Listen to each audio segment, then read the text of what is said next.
Hi అండి, welcome to homely designs. ఈరోజు సరికొత్త వడియాలతో మీ ముందుకు వచ్చేసా. ఇవి ఏంటని చూస్తున్నారా? ఉల్లిపాయ వడియాలండి. సరే, వీడియో మాత్రం ఎక్కడ స్కిప్ చేయొద్దు, ప్రతిదీ కొలతలతో చెప్తాను. ముందుగా మనం వరిపిండి తీసుకోవాలండి. నేనైతే ఈ తవతో కొలుచుకుంటున్నాను. ఈ తవకు వచ్చి మనకి పెద్ద గ్లాసుల్లో 2 పడతాయండి. మొత్తం నేను 2 తవల వరిపిండిని అయితే తీసుకుంటున్నాను. ప్రతిదీ కొలత ప్రకారమే ఉంటుందండి.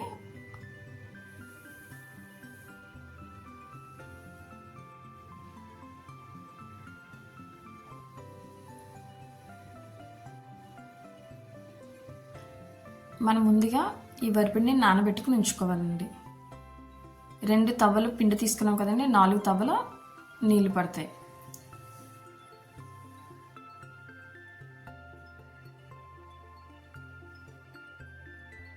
ఇప్పుడు ఆ పిండిని ఉండలు లేకుండా బాగా కలపాలి.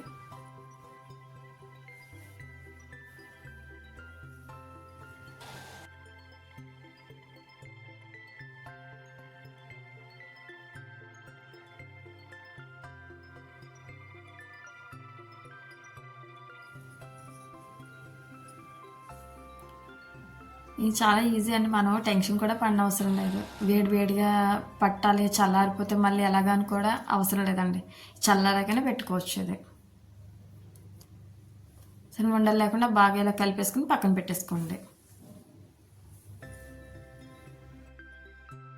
ఇలా పిండి కలుపుకుని పక్కన పెట్టేసుకోండి. ఇప్పుడు గ్యాస్ మీద మనం నీళ్ళు మరిగించాలి. దానికి 4 తవలు నీళ్ళు పడతాయండి. ఎందుకంటే 2 తవల పిండి తీసుకున్నాం కాబట్టి 4 తవల నీళ్ళు. మీరు లెక్క ప్రకారం అలా చూసుకోండి. ఇందాక పిండిలో కూడా 4 తవలు నీళ్ళు పోసాం, 2 తవలు పిండి వేసాం. ఉప్పు సరిపడా మీరు వేసుకోండి. ఇప్పుడు నీళ్ళు మరిగే వరకు మూత పెట్టేసేయండి. లెక్క ప్రకారం గ్లాస్కి వచ్చి 2 ఉల్లిపాయలు 2 ఎండుమిరపకాయలు పడతాయండి. మీరు ఆ విధంగా కూడా చూసుకోండి. ఇప్పుడు మనం వంట చేసే ప్రకారం అయితే 2 తవలు తీసుకున్నాం కానీ, అంటే 4 గ్లాసులు కదా, అందుకని 8 ఉల్లిపాయలు 8 ఎండుమిరపకాయలు తీసుకున్నాను. ఇలా కట్ చేసేసుకుని పక్కన పెట్టుకోండి. ఇవన్నీ కలిపి మనం మిక్సీ చేసుకోవాలి.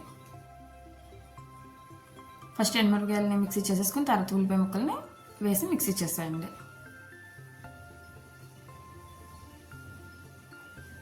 ఓకే అండి. నీళ్ళు మరిగాక మనం ఈ పేస్ట్ వేసాలి. పచ్చి వాసన పోయే వరకు బాగా మరిగించండి. మళ్ళీ ఉల్లిపాయ కొంచెం స్మెల్ వస్తుంది కదండి, కొంచెం కలుపుతూనే ఉండాలి. పచ్చి వాసన పోయిందని మనకు తెలిసిన వెంటనే కలిపిన పిండి అయితే వేసేసుకోవచ్చు. పిండి వేసినప్పుడు మాత్రం కలుపుతూ వేయండి. ఉండలు మాత్రం కట్టనివ్వకండి, మళ్ళీ అడుగు అంటుకుంటుంది. ఉడికేంత వరకు మాత్రం అలా కలుపుతూనే ఉండండి. నీళ్ళు మాత్రం స్టవ్ ఎక్కువ వేయకుండా, ఎందుకంటే ఎక్కువసేపు ఉడకాలి, అంతే ఏమీ అవ్వదు. ఎక్కువసేపు ఉడకబెట్టుకోవాలి, మన టైం వేస్ట్ కదండి. పిల్లలకైతే చాలా బాగా నచ్చుతాయండి, నాది హామీ. ఇవి మనం బాక్స్లో కూడా పెట్టుకోవచ్చు పిల్లలకి స్నాక్స్ కింద.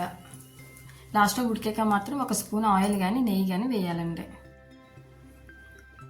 ఒక సిల్క్ చీర అయితే తీసుకోండి, దాని ముందు తడపండి. తడిపాకనే వడియాలు పట్టండి. పిండి వేడిగా ఉండాలని మాత్రం ఏమీ లేదండి, చల్లరిగా కూడా తాయితీగా పెట్టుకోవచ్చు.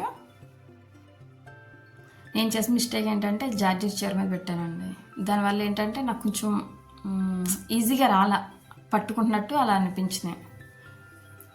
ఇది ప్రొద్దుటి నుంచి సాయంకాలం వరకు అయితే ఉంచండి, సాయంకాలంకి ఈజీగానే వచ్చేస్తాయి. అంతగా మీకు ఎండ లేదు అలా అనుకుంటే మాత్రం నెక్స్ట్ డే 1 గంట కానీ 2 గంటలు కానీ ఎండలో పెట్టండి.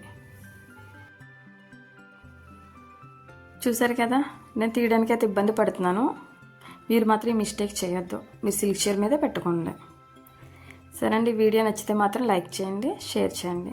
ఎవరైనా సబ్స్క్రైబ్ చేయకపోతే మాత్రం తప్పకుండా చేయండి. ఓకే అండి. మొత్తం తీసేసాక ఇలా వచ్చేస్తాయండి. ఇవైతే 1 రోజు ఎండలో పెట్టుకుంటే సరిపోతుంది, గట్టి ఎండ ఉంటే కనుక. లేకపోతే మాత్రం 2 రోజులు పెట్టుకోండి. ఉల్లిపాయ వడియాలు అయితే రెడీ అయిపోయినాయండి. మీరు కూడా తప్పకుండా ట్రై చేయండి. ఓకేనండి. మళ్ళీ నెక్స్ట్ వీడియోలో మళ్ళీ కలుద్దాం.